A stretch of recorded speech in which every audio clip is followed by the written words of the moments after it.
Today I thought it was time to do something different. I wanted to do a video with some actual tips. This is a video with 3 tips for you if you are a beginner in photography, just like me. But before I get to the tips, I want you to understand something. It wasn't easy for me to make this video. Have you ever heard of imposter syndrome? No? If not, here's the short version. It's basically when you feel like that you're not good enough, that everyone else is better than you, and that you don't deserve to be doing what you're doing. That's basically what imposter syndrome is. And do I have imposter syndrome? A big resounding yes, I do. I have imposter syndrome. So who am I to make a video with tips for beginner photographers? I am a beginner myself. Have you seen my photos?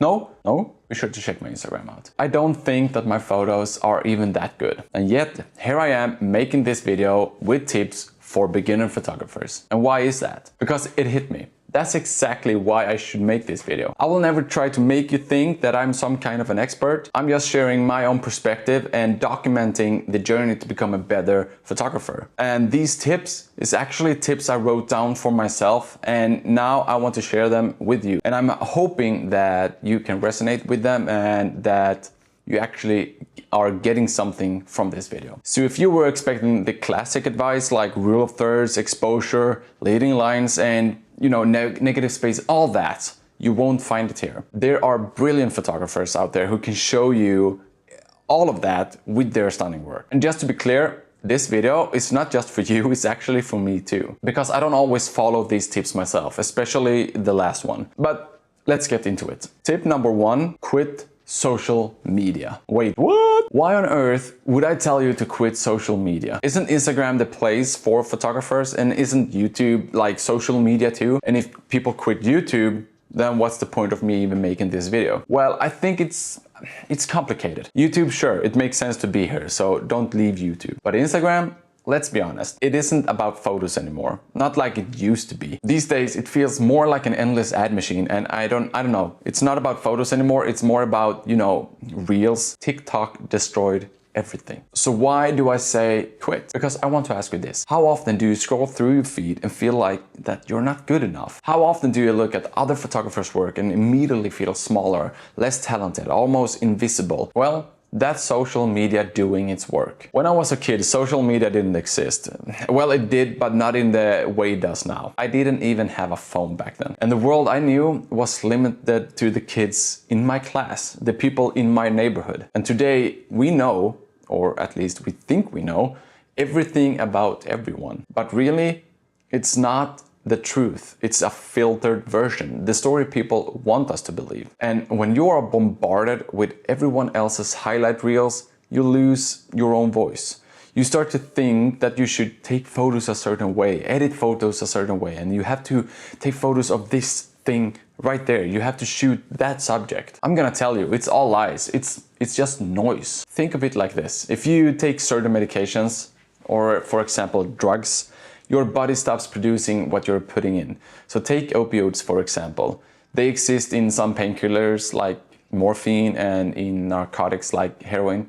And with long-term opioid use, your body down-regulates endorphin production and it changes its opioid receptors. And the result? You become dependent. And without the drug, you feel pain and you feel withdrawal because your natural system is switched off. And I claim that social media has the comparable effect. We stuff so much information into our brains that our own thoughts and feelings get pushed out. And eventually, all we have left in our heads are other people's ideas, thoughts, and feelings. And this happens until we're just addicted. And is that really something we want? Social media can seriously mess you up, and I know it messes me up. I love photography, I really do, but sometimes after scrolling Instagram, I feel like quitting. And social media infects us and infects our brain. And what do we do with infections? We cut it out. So I say it's time to do the same with social media. So tip number 1, quit social media, or at least take a long break.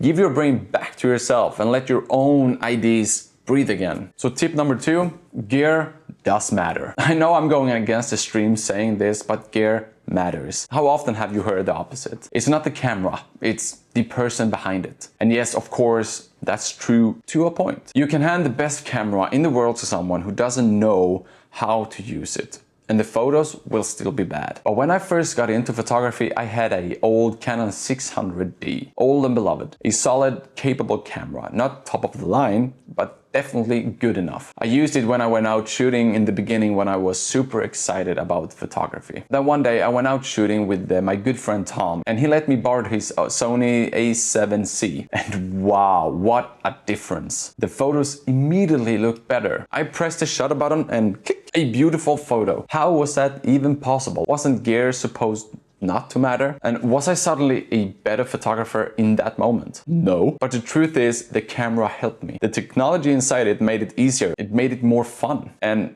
that matters. And soon after, I don't know, like a week, I bought myself my Sony A7 III, and it reignited my excitement in a way my old Canon never could. So gear matters. Not because you need the most expensive cutting-edge tools, but because sometimes better gear makes the process more joyful. And if better gear keeps you excited about picking up the camera, makes you take more photos, then I think it's worth it. And that said, use what you have. I get that money can be an issue. I'm not made of money. I want new cameras all the time. And not everyone is the same. Some people actually enjoy the old gear for the challenge. And if you love old quirky cameras, that's amazing too. Some people thrive on limitations. I'm not one of those. Well, I can thrive on limitations, but I'm not one of those who like old stuff. Some old stuff maybe. Well, for me, upgrading, it gave me energy. And sometimes that's exactly what you need. And if I were to recommend a camera, I would definitely say the Sony A7 III. Even though it's older now, it's still excellent. And I got mine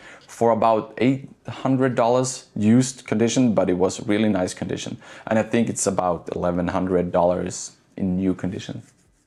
Maybe $1,300, I don't know. And if you want something more compact, there's the Sony A7C series, and for the APS-C cameras, Sony's 6000 series is really good. And you will find links to every camera that I talked about in the description. And if you buy through those links, I get a small commission, which I really appreciate. So tip number 3, find like-minded people. This one I still struggle with. For a long time, I wanted to do photography completely alone. You know, that way I had full creative control. Nobody could interfere, nobody could tell me what to do, and nobody could tell me what not to do, or what photos I should do. You know, I was alone in my head. But lately I've started to realize something. It's not about control, it's about, you know, connection. Because when you share the experience of photography with someone else, something changes. You learn faster and you push each other, and you can change ideas and experience and all that. And I remember the day I went out shooting with my friend Tom, you know, that time when I borrowed his camera. We wandered around the streets, took some photos, we ate some good food, and we talked about everything and nothing. And you know what? For once, I wasn't self-conscious. I wasn't worried about other people seeing me with a camera. I wasn't thinking about other people. I was present in the moment. And that's the power of sharing it with someone. And it's not about, you know, skills and all that. It's about motivation. Because some days I don't lack, you know, discipline, but I feel heavy, like something inside me is holding me back. I don't know if it's motivation or something, but on those days, having a friend to meet up with can be the difference between leaving the house or staying stuck and be home and not take photos. So tip number 3, find people who share your passion. Go shoot together and go fail together and go have fun and laugh together. So Tom, if you're watching this, we need to get out soon again. We really do. And Marcus, if you are watching this, well, you know what to do. Click one of those links and buy one of those cameras. He will never do that. So these were my 3 tips for beginners. Quit social media, acknowledge that gear does matter, and find people to share the journey with. And I'd love to hear what you think about them and what I've said. Did it give you something? Can you resonate with it or anything? Please leave a comment. And if you're not a beginner and you somehow made it all the way here, what do you think? Did any of this resonate with you? And do you have any tips for beginners? And like I said in the beginning, these tips aren't just for you. These are for me too, because I don't follow them perfectly. I still get sucked into social media. I still compare my work. I still haven't connected with other like-minded people. So if you're just starting out, I hope these words give you a little hope, a little courage, a little motivation to keep going. Because whether we are beginners or not, we're all just trying to see the world a little different. So here's to beginners, and here's to imposter syndrome, and here's to doing it anyway.